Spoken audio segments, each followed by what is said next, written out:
In today's video, I'll show you on how you can add the support blockers in Orca Slicer.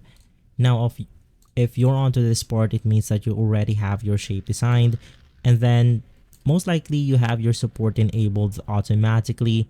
So if we click on the preview option, it will then show up randomly onto the spots that we don't want supports in.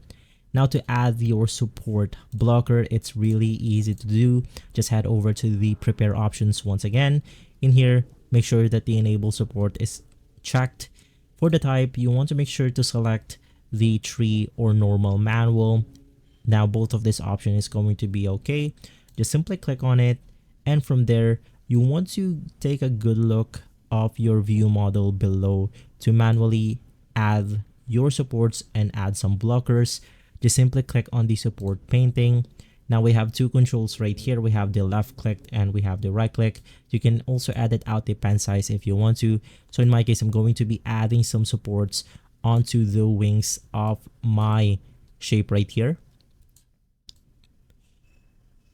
And then I'm also going to add some supports onto this specific part of the shape.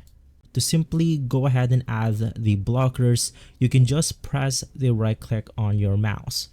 So let's say that I want to avoid some supports onto the top of this shape's head. So once again, I'll head over to the tool type. And from here, I then want to simply press right click and it will mark this part right here as red, adding the support blocker onto our shape right here.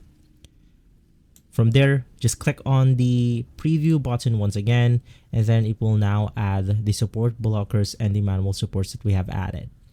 If this video has been helpful, leave a like, subscribe, and follow Guide to Everything for more videos like this. Thanks for watching.